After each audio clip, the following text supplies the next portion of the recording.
All right, now it is. Okay. So we were talking earlier about this, and it's some of the best of us, some of the most in shape physically, have actually gotten pretty messed up down here. Um, Not even necessarily doing stupid stuff. Like Yeah. Alton fell off Blue Bouncer one time. I mean, basically the northern slope. We were on a hike and he took a pretty bad tumble. Daryl, messed up his back. I think it was 2008 or nine. I was walking through the cucumber and snapped my ankle. I Yeah. mean, just it happens. Yeah. Um, and first of all, I think every person, regardless of where they're at in life or their level of physical fitness or whatever health, they need to do an honest assessment of themselves. And uh, famously, Clint Eastwood, a man's got to know his limitations, Yeah. right? Absolutely. And it's kind of like right now, my ankle is really jacked, Hmm. and it needs some medical attention apparently, and so it wouldn't do me any service. It wouldn't do the group any service, and it wouldn't do the mission any service for me to strap up and go over to Monkey Holler. It just wouldn't make any sense. I'm putting myself in danger of further, hurting myself. Yeah. And then what happens if we get 3 miles upstream and my ankle gets jacked up again? Hmm. Now what are you gonna do? You gonna hump my ass back here? I mean, you know what I'm saying? Yeah. So, Now I'm gonna take your rifle and I'm gonna leave you. well, that Because makes sense. let's be honest. I Sure, mean, you might do that anyway. But you've got to use your head. You got to think, and you just and it's it's smart. It's not weakness to do that. It's not weakness to assess yourself and say, I'm not in the best shape right now. I'm not in the best health. My age, whatever. I mean, you right. just whatever factors are in play. And I know we've discussed this a lot on the forum over the years, but everybody can play a role on a team, and even if it's just staying back and being a camp cookie, Yeah. or to your point, when you and Gene were up at Blue 3, essentially you're babysitters of the camp. Yeah. Nothing's really going on. The apes may not even be there, anywhere near there, but you're still occupying the camp, right? Right. And so being in camp, sitting here, babysitting camp, is better than not being here at Oh, all, absolutely. because we'll never know if the apes were here or not unless somebody's here to record it. Right. So, um, and especially like if you're in good shape and you like hiking and that's your thing, you like to still hunt or stalk or whatever, and you want to go on a 5 mile loop or something and spend all day out in the bush, by all means, just don't do it in the middle of July. Yeah. When it's 105 and 80% humidity. Yeah. It's just not smart, and it's not necessarily going to be a productive.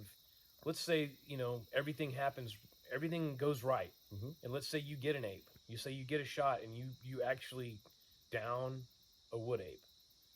Now what are you going to do? You've Exactly. extended yourself so far out that now you've put a burden on the rest of the team. You put a burden on yourself. You're already spent because you've spent all this energy and you know getting to that point, trying to stay hydrated and not turn your ankle or Right. slip and fall and bust your head or whatever. So now you've complicated the whole scenario. Yeah. You know. Absolutely. Well, I mean, and you gotta think of the logistics too. So, most people think, okay, we down an eight, magically everybody comes together, body gets out, awesome. So, reality, not so much. At least down here on my teams, my mo is if we shoot one, everybody takes a finger, wrap that bitch up, put it in your pocket, and then we're gonna grab our necessaries and we're gone. Because two guys, three guys, four guys, you're not gonna move a 1,000 pound body. It's not gonna happen. Much less if you're way out, in Monkey Holler or out in BFE or wherever. Well, You it's know, also considered that I'm not talking about quartering an elk. yeah, A lot of guys go, they'll backpack into the backcountry in New Mexico or right, Colorado, and they'll shoot an elk and they'll quarter it, and then it's now the real job begins, right? right, But quartering an elk is a very specific, regimented process that mm-hmm, people have been doing for hundreds and hundreds of years, mm-hmm, and it's like this is an animal that but let's face it, no one's dealt with before. Right. You don't know. I mean, you can't just quarter an ape. Just Yeah. maybe you can, but we won't know that until we actually get one. And you don't want to figure that out, 3 or 4 miles away over, rough terrain and maybe even terrain you're not familiar with, Right. and you're having to get back to camp with a GPS. And what are you going to just carry a leg over your shoulder? I mean, it's. Yeah. You're only a 200-pound leg. Right. And also think about the fact that, I know a lot of guys that poo-poo the whole, well, the rest of the pride or group or whatever, they're not going to do shit. They're going to do nothing. Well, so me as a first responder, you as a former first responder, we always tend to think worst case scenario, right? You have to, though. Yeah. There's a reason why we carry sidearms as backups, why we carry backups to our backups. So, what if shit does hit the fan and we pop an elk, we pop an ape, and all of a sudden, every booger and from the hollers coming after us, how are you going to move this giant body?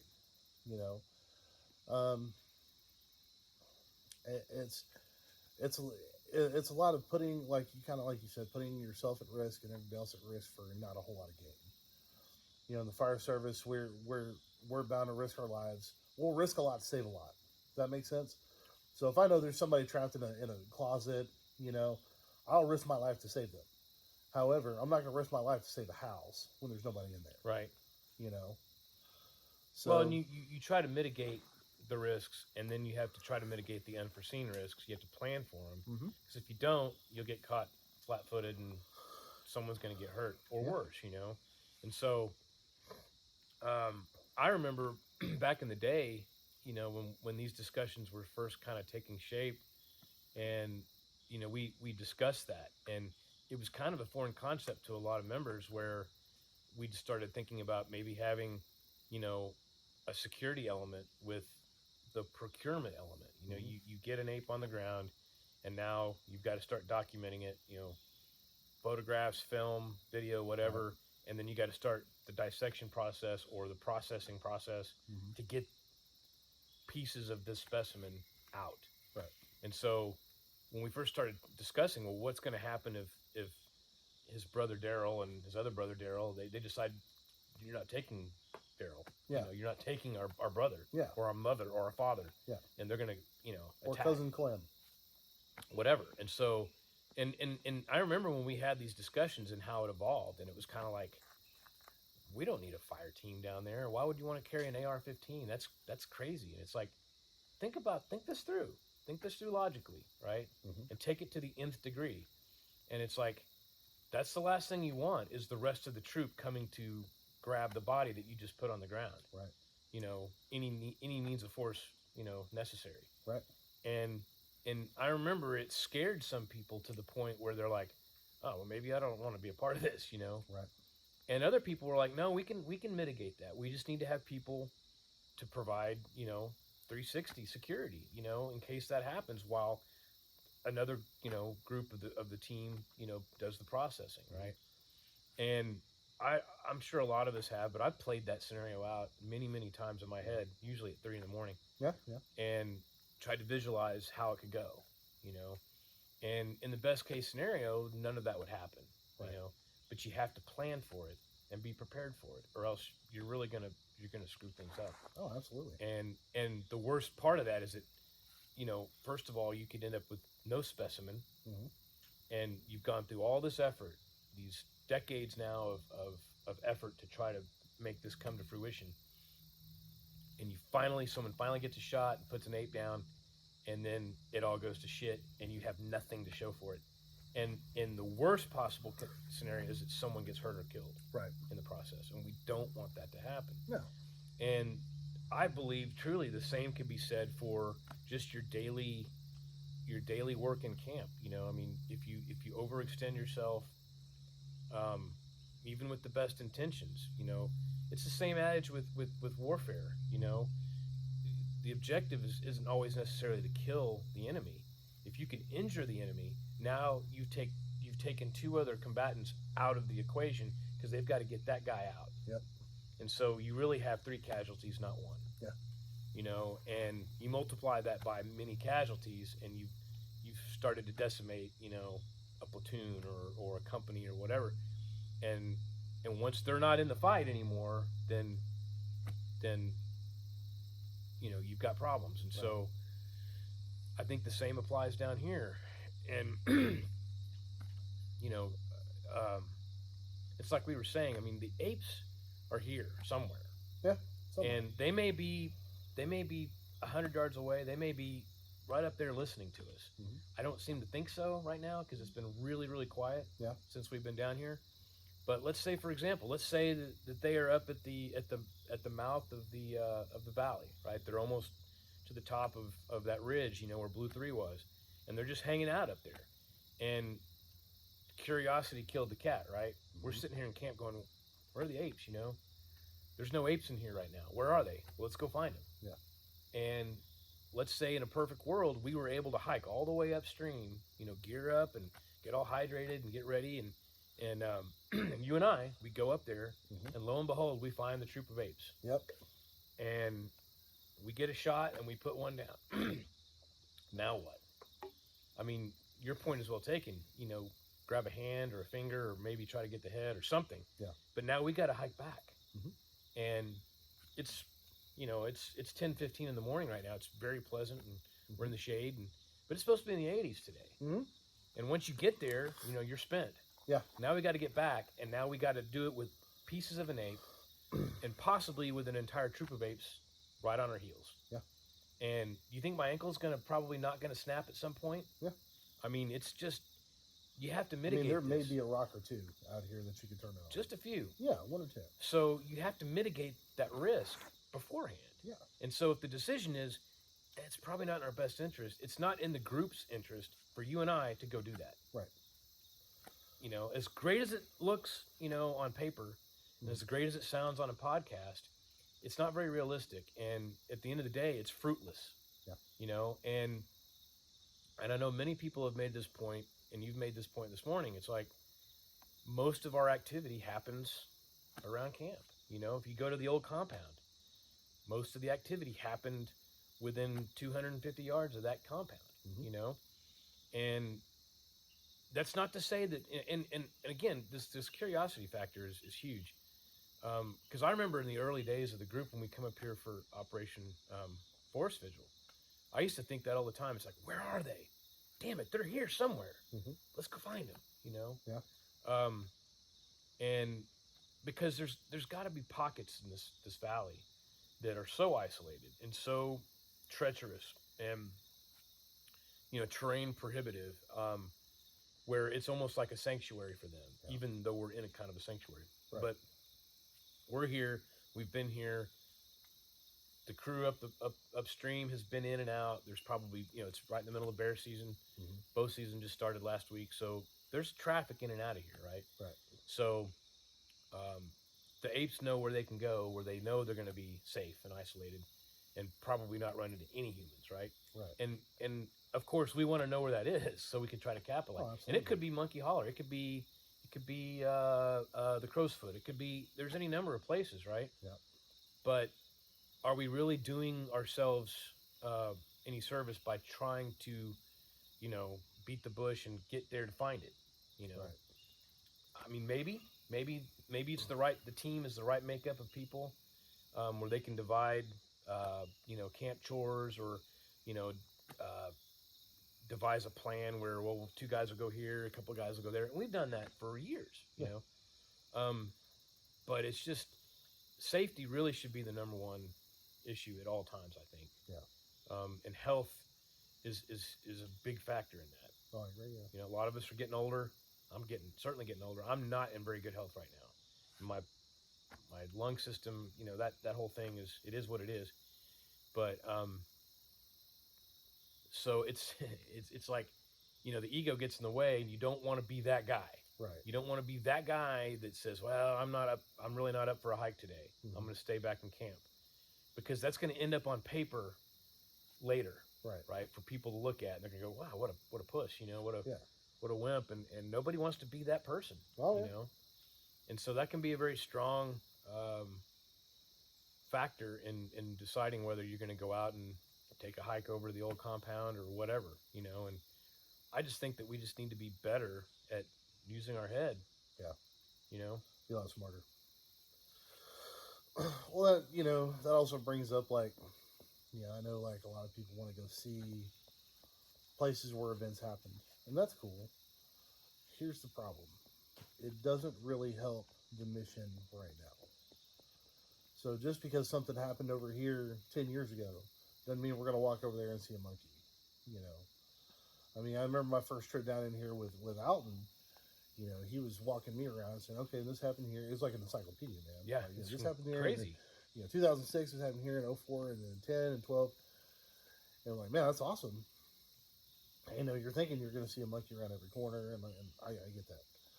But, because some cool stuff happened to, a couple group members somewhere, hiking out there in the heat of the day, and you're not in the best shape in the world, just to go check the place out.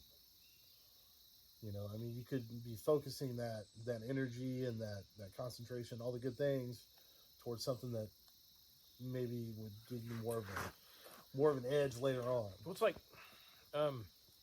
yesterday. I mean, you took me up the road here to show me where you had your visual, and it's like it's just right down here. Yeah. And yeah, it was cool because now I can visualize possibly what you visualize, Right?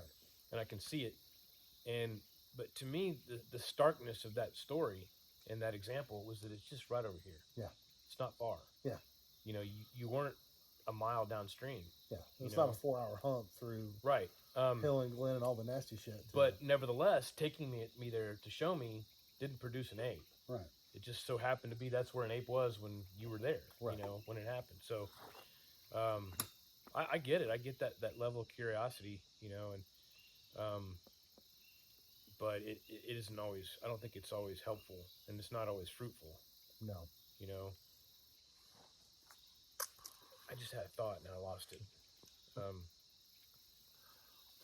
Well, another thing with us recording this is I want to talk about, like, preventative medicine being, like, the best medicine. So a lot of what we just talked about kind of correlates into what I'm going to kind of bring up right now, and that's just in general, just paying attention. Staying in a little bit better shape than you have been, or make sure you're hydrating, or watching where you're putting your hands, where you put your feet, where you sit down, where you lean your weapon. A lot of all that's preventative medicine, man, and that's just to keep somebody from getting hurt or whatever later on down the line. Does that make sense? Sure. And see, to me, a part of that is like I think, like, I don't care who you are. Anytime you extend your range from this camp, I mean, aside from all the hazards here in camp, Yeah. I mean, There are a couple. I mean, you hit a rock last night. Yeah. Was it last night? Yeah, sure did. Yeah. And oh, yeah. And I'm waiting for the next ankle snap. I mean, of course, I need to put actual boots on to do that, but Oh, yeah. I'm this is a risk. Yeah. Wearing my furry slippers in camp. I mean, even in camp, it's a risk, right? Right. But anytime you extend yourself outside of this camp, the farther you go, the higher the risk. Yep. It's just, it can't be avoided, and that there's I'm sure there's some, mathematical formula that can actually calculate it, but it's like, it's not just, there's more rocks out there than there are here. It's the range, because now you got to get back. You got to get back to safety, to first aid, to, possibly medical supplies or a vehicle to get yourself out of here. Right. So it's like the farther you go, the higher the risk. Right. Always. Absolutely. And so part of the preventative maintenance is, how far do I want to extend myself? Or maybe it's going to be really hot today, and so we should probably stay closer to camp today as opposed to going on that long hike. Right. And that's all just, you're thinking ahead and planning ahead. And I mean, you can never plan for the unforeseen, slip and fall, or snake bite, or, I mean, you can try to mitigate it and be careful. Like you said, be careful where you put your hands, or, but you can't plan for everything. Right. And so it's just that when you extend your range, the farther you go, the higher the risk. Yeah. And consequently, you're putting your team at risk too, because they may have to go in there and hump your ass out of there. Yeah. And we've been very fortunate, if you really think about it. This as many years as we've been coming down here with as many people in the variety of people, Yeah. you know, various shapes and sizes and Mm-hmm. fitness levels and intelligence and all of that. Mm-hmm. Nobody's gotten seriously hurt down here. Knock on wood, you know. But as our numbers grow, I think, again, so does the risk. Yeah. You know, and I think it's important for us as a group to try to maintain that level of mental preparation and fitness and planning to mitigate those risks. You know. Yeah.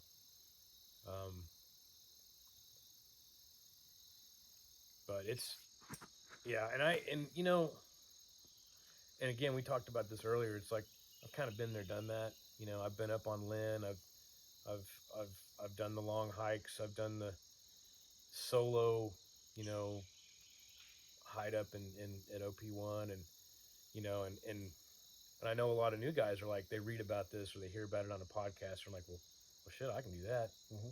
You know, I can do one better, and I want to do that, and that's fine. That's it's awesome. We need that. Yeah. We need new blood. We need fresh blood. We need fresh ideas, and that's healthy for the organization, you know. But we still have to be able to just use your head. Be careful, you know. Yeah. Use your head and think smart, you know. And the apes will come to us. They always do. Mm-hmm. They always do, man. Yeah. Here, how long have we been here now? 3 years. Yeah. I think 3, 4, something like that. And, you know, and I know there's been a lot of debate about level of activity and, you know, comparing this to the old compound. But I can remember, and I'm sure Daryl can support this with his, you know, impeccable memory. You know, it's like, there were weeks that went by at a time in the old compound where nothing happened. Yeah. You know, and there's also degrees of that. Like, you know, I love this. I love when this happens. It's like a team will come out and say, "Oh man, it was slow. We didn't have any activity. Nothing happened." And it's like, and then the AARs come out, and it's like, and Alton will say, "Well, that's not nothing. I mean, you documented, you know, 10 wood knocks and a possible Ohio howl and several rock throws, right? You know, and someone heard a huff, you know, on a hike or something. It's like, that's not nothing, you know. That's and pretty significant. In comparison, of course. I mean, it's not like, you know, it's not like that, you know, Team Bravo of the first year. I mean, or whatever, you know, with that time when Brian and Kathy and that whole group was down here, and it's like you couldn't turn around and not run into an ape, you know, seemingly. I mean, but that's not nothing, right? You know, and so I know people want that. They want those busy weeks, you know, where you're just kind of inundated with activity. But you know, they're gonna come, and they may not come this week. They may be here now, and we're just not. Yeah. There's just nothing happening. It's just so still and so quiet right now. But maybe they're just sitting there watching, you know. But I mean, you know, when people say, "Oh, it's been a slow week," and you know, like you said, you read the ARs, and there's been X amount of wood knocks and this and that. I mean, people pay hundreds and hundreds and hundreds of dollars to go out with people like Matt Moneymaker or, you know, that freaking jackass Bob what's his face down there in Texas. That's on Sasquatch Chronicles. You know what I'm talking about? I have no idea. Bob. I don't keep up with those. He says a lot of strange, funny words like versatile. They get very versatile down there. Anyway, but I mean, you know, he was charging $400 or $500 a person to go out to the big thicket to, you know, these places they call, like, you know, Monkey Pond and Ape Holler or some bullshit. But anyway, for, you know, their buddies are going to run around and hoot and scream and holler in the middle of the night. And so people are paying all this money to go experience this shit. And when you guys say, like, you know, we had a slow week, man, that's a pretty badass week, dude. You know, I haven't heard since I've been here. I don't even know what today's date. The 7th of October. Yeah. So I've been out here exactly 1 week. I haven't heard wood knock. I've heard some calls that could have been possibly red wolves. I mean, it's that's absolutely, about it, man. You know? It's absolutely gorgeous right now. Oh yeah. It's in last last night was so unbelievably quiet. And I've spent nights out here like that where, it's just, and I've got really, really bad tinnitus and hearing loss. And so, it's nights like that where I can't sleep because the screaming in my ears, in my head. Right. And so, but consequently, you're hyper alert for any nature sounds, whether it's a bird or anything. You're because you can hear it. Yeah. And then I've also been out here, like most of us, we're dead of summer, and it's nothing but this just chorus of insects and frogs, and it's just like almost so loud you can't even think, And this is just the foliage is turning. There's a little crispness in the air. It's just absolutely gorgeous. Oh yeah. But where are the apes? Is it possible that they're being extra vigilant because it's so quiet, and they don't want to? They're cognizant of their own noise, and they don't want to alert us to their presence. I suppose it's possible. Yeah. Is it possible they're the next ridge over in Beach Creek? I mean, who knows? We don't know. Yeah. It's possible, but and it's kind of like what I was saying earlier. It's like, if a tree falls in the woods and there's no one there to hear it, did it make a noise, right? Well, if we aren't here right now in this camp, and if the apes were to just suddenly walk through here, we won't know it if nobody's here, right? So we're here. Right. And being here is better than not being here. True story. Even if we're just babysitting camp, Yeah. And it does, and it, in the dynamics of this particular week, this team, you and I, it's pertinent because let's say that you and I decided to go, well, sometime today we're going to go over to the abandoned cabin, right? Haven't seen it yet. Like to see it. So what if we pack up and we go do that, and then an ape walks through? Well, if we had a 4-man team, and say 3 of us go do that, and 1 man stays behind because he wasn't feeling very, energetic that today, or maybe he just wanted to stay back. He's here in camp, and he would be here to see it if it happened. You know what I'm saying? So it's like, but we can't possibly be everywhere here. But we're here, right? And that's better than Better anything than else. It's better than being at home reading about this stuff. Yeah. Or talking about it on the forum or online or whatever, and it's like we're actually off of our computer and out of our house and in the woods where the apes are. And so we're in the best possible place right now, given the circumstances, to cross paths with an ape, Yeah. So yeah, it's a strong pull. That feeling of, God, where are they? And you start thinking about it, and then you start overthinking about it, and then you start acting on it, and you want to go find them, and I don't know, I say it probably too much, but rope-a-dope, man. Yeah. Rope-a-dope. Let them come in and let them think that you're not paying attention. They always do. I mean, hell, why do you think they call it fishing instead of catching? Yeah. Yep. Or hunting rather than shopping. Yeah. And that's the same thing, man. Well, we'll see, man. We'll see what happens.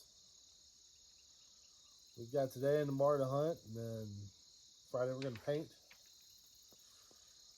Should be a high time. I'm looking forward to that.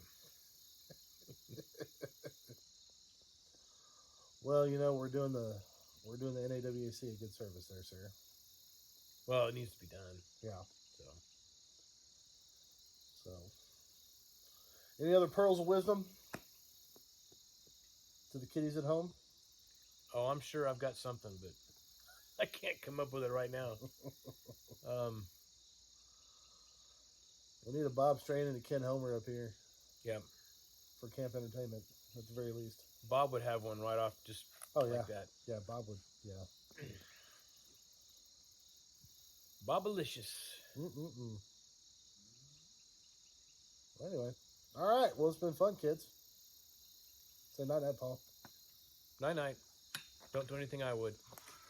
But if you do, name it after him. That's right.